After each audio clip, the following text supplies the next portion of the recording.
সম্মানিত দর্শক, এখন আমাদের মাঝে এই গান পরিবেশন করবেন জনপ্রিয় গীতিকার এবং সুরকার আকিবুর রহমান আকিব। সে কি আমার কবার কথা আপন বেগে আপনি মরি, সে কি আমার কবার কথা আপন বেগে আপনি মরি, মেঘে যেমন চাতকের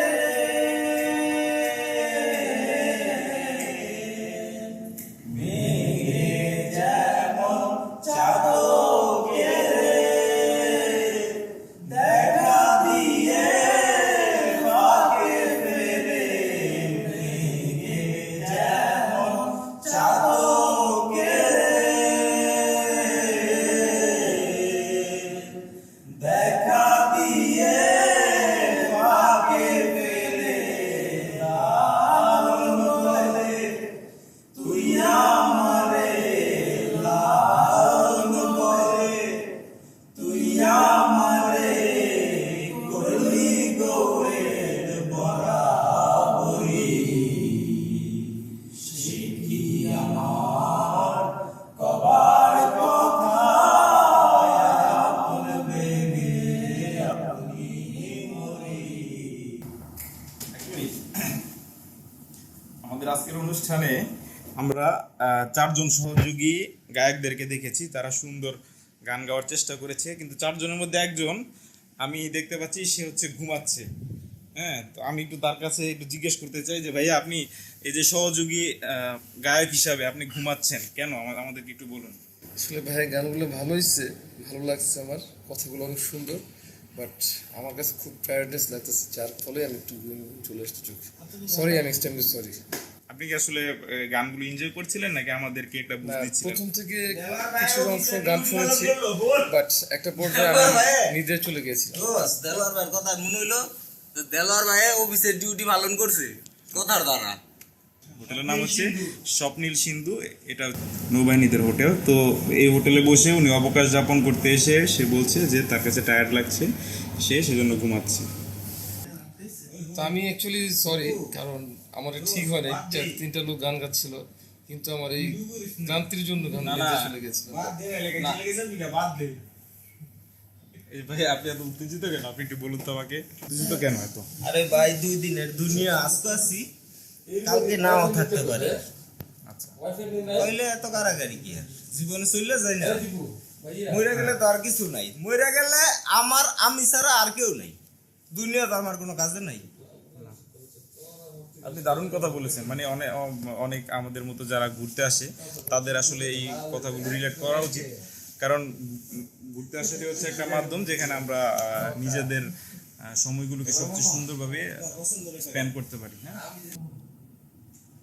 আমি একা রহিলাম ঘাটে, মানুষে বসিল পটে, আমি একা রহিলাম ঘাটে, মানুষে বসিল পটে, দয়া তোমার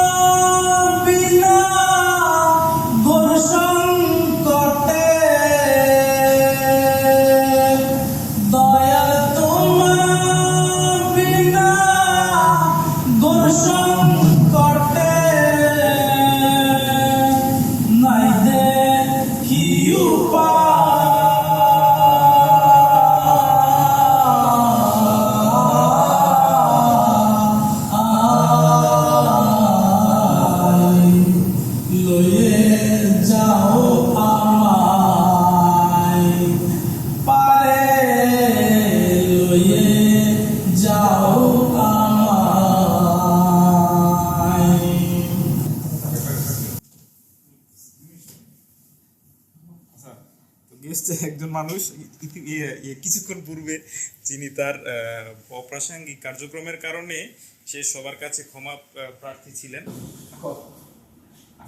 আমি মাপ চাই, আমি গান শুনতে এসে টায়ার্ড হয়ে গেছিলাম, নিদ্রায় চলে গেছিলাম, মাপ চাই দর্শক কিন্তু আপনাদের কাছে এই তিনজনের পক্ষ থেকে আপনাদের কাছে মাপ চাচ্ছি।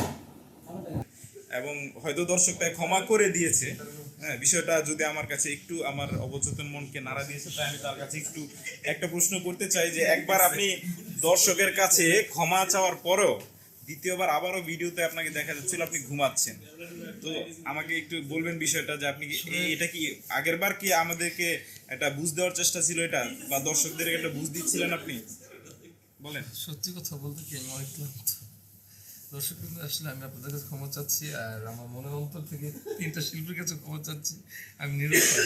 শুনুন, আমি এখন দর্শকদের আমার সদিচ্ছা ছিল পুরো গানটাই শোনার, আমি আপনাকে আমার একটু দুইটা বিষয়টা ভাইয়ের সহজ করে দুইটা দিচ্ছি। ফ্রেন্ডের, আপনি আমি অনেক- পারিনি, একটু বলতে সুযোগ দেন। আমি পারিনি আসলে, আমার উইকনেসের কারণে নিদ্রায় চলে গিয়েছিল। আমাকে আবার ক্ষমা করবেন, হ্যাঁ, ক্ষমা দিচ্ছি। আচ্ছা শুনুন, এখন ক্ষমা বিষয়টা করতে হচ্ছে কি, দর্শক আপনাকে ক্ষমা করুক বা না করুক সেটা নিয়ে সমস্যা নেই।